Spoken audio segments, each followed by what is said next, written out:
Welcome sa Dries TV. Kung interesado ka sa ganitong news, huwag kalimutang isubscribe ang ating YouTube channel. Maraming salamat! Welcome po ulit sa ating panibagong update tungkol kina Kim and Paolo Abilino. Sa bawat update natin, tatalakayin natin ang mga pinag-uusapan sa mundo ng social media tungkol kina Kim and Paolo Abilino. Kaya naman kung hindi pa po kayo nakasubscribe dito sa ating channel nako, i-click nyo na po yan and isama nyo na din ang bell button.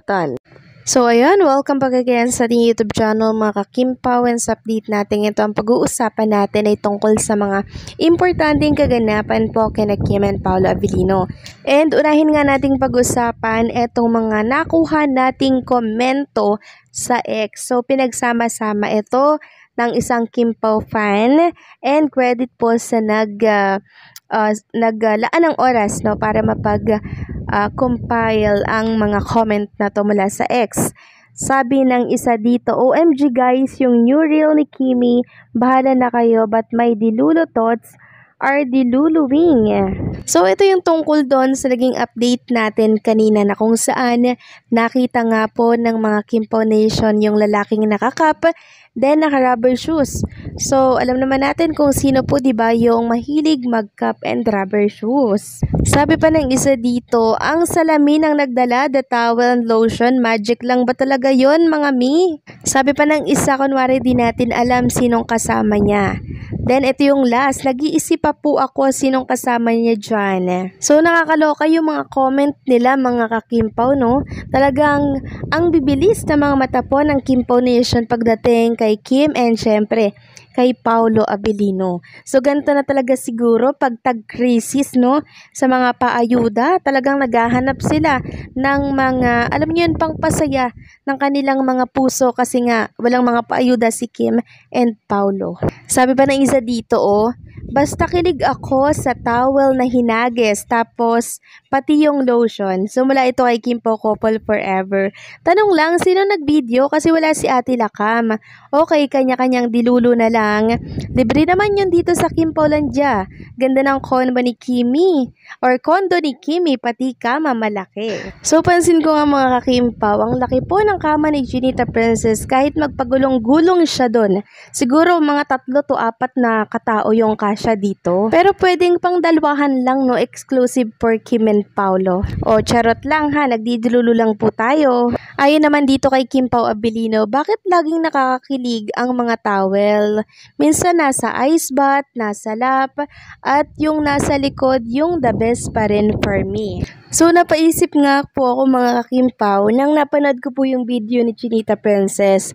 Sabi ko sa isip ko, sino kaya yung naghagis ng towel tapos nagbi-video? Syempre, yun po yung nakita natin na lalaking nagbi-video kay Chinita Princess sa elevator. Yung nakakap, tapos naka-shoes. Sino bang mahilig sa ganyan? Sige nga mga ka-Kim Pao, hulaan nyo po. I-comment nyo dyan sa comment section natin. So sa itsura po dito ni Chinita Princess, habang nakaupo po siya sa sofa, so naka-makeup pa siya dito. Galing to ng pag-perform niya po sa ASAP. Nung nakaraang linggo lang to mga ka-Kim Pao, yung sinasabi nila na bigla daw nawala si Chinita Princess. Yun pala, umuwi siya agad. And nababasa ko nga na di umano ay sinundo ni Paolo Abilino. Tapos pag sa kanya ng elevator, eto't pinakita tayong lalaki, naka-cup and rubber shoes. So pag pinag-connecta nyo po yung mga nababasa natin, parang may connect, no mga ka-Kim Pao. Lalo na nung labas po ni Chinita Princess yung video niya kanina. Parang mas pinatunayan niya lang na, oo nga, kasama ko si Paolo Abilino. So nagdidilulo lang ako mga ka-Kim Pao ha. Baka seryosohin niyo naman. Pero parang gano'n na nga kasi nakita natin yung cup and syempre yung rubber shoes ng isang lalaki kasama ni Chinita Princess sa pagpasok dito sa kanyang kondo. Grabe naman kayo mga ka-Kim Pao, baka naman si Laysam lang yon, bahala nga kayo dyan. Samantalang pag-usapan naman natin ang tungkol dito sa post ni Blair Yetahakitumbi. Credit po sa post mo. Sabi niya dito, curious lang ako. Bumalik na pala si Kimi sa kondo niya. I mean, doon pala siya natulog last Saturday. Pwede ring nung Sunday after nung performance niya nga dito sa ASAP, dito siya natulog, 'di ba? At kung magbabasa nga tayo ng komento dito, nakakatuwa mga kakimpaw. Sabi ng iba dito, may sariling kondo naman si Kimi sa BGC kaya mas madali para sa Kim Pao ang magkita. Si Pao sa Pasig at Kimi naman sa BGC. Naku, napakalapit pala mga kakimpaw, no? Kaya naman pwede talaga silang magkita kahit anong oras nilang gustuhin. Magkakasama po sila. Then sabi pa ng isang nag-reply, malapit lang, Pao bahay niya, Barangay Kapitolyo, Pasig. So napakalapit lang pala talaga mga kakimpaw, no? Ni Kim and Paolo Abilino. And ngayon ko lang din po nalaman na sa kondo na tumutuloy si Chinita Princess. Parang nga naman may privacy siya, 'di ba? Pero ang tanong nga po, sinong kasama niya sa kondo? Si Ate Lakam nga kaya sinasamahan siya? Kasi syempre kailangan po ni Chinita Princess ng kasama sa kondo, 'di ba? Iba pa rin po pag may kasama ka. Kasi alam naman natin na babae po si Chinita Princess. Alam naman natin sa panahon ngayon, 'di ba? Kahit na nasa safe ka ng lugar, hindi ka pa rin nakakasiguro. Kaya siguro mga kakimpaw, napauwi po siya ng maaga. Siguro, dinaanan din po siya ni Paolo Abilino since malapit nga po yung kondo niya, 'di ba? Dito sa BGC Taguig na kondo po ni Chinita Princess. Kaya siguro dinaanan siya, then kaya nauwi ng maaga si Kim Chiu. 'Di ba? Kasi idadaan lang naman si Chinita Princess. Pero yung pagdaang yon may pa-video pa pala si Papi, no, para po sa ini-endorso ni Chinita Princess, naglutasi.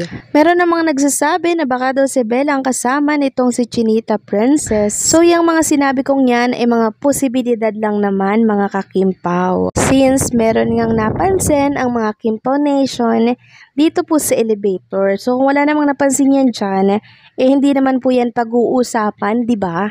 Sabi nga nila, pag walang apoy, walang usok, or pag walang usok, walang apoy. And sa kanila na rin po nagmumula mga kakimpaw yung mga iniisip natin, di ba? Di naman tayo mag-iisip kung wala tayong ipag-iisip or wala tayong napansin sa kanilang dalawa. Basta ang lagi lang nating isipin mga kakimpaw, kahit na hindi natin nakikitang magkasama si Kim and Paolo Abilino, alam natin na lagi po yung magkasama off-cam. Katulad yung ganap kahapon na kung saan nagkaroon sila ng gym, 'di ba, or workout, pero hindi po nila pinakita sa publiko. Tapos tinatago pa po ng mga kasamahan nila or mga gymmates nila, talagang tinatakpan po nila yung mga ganap kay Kim and Paolo Abilino. So talagang ang dadamot, 'di ba? Malay nyo naman mga kakimpaw, may pa-surprise si Chinita Princess and Paolo Abilino sa atin, 'di ba? Or parte lang kaya ito ng bago nilang series para ma-miss natin sila ng sobra? Nako, yan po yung dapat nating abangan. So, paano hanggang dito na lamang po ang update natin. Maraming salamat sa patuloy na pagsuporta.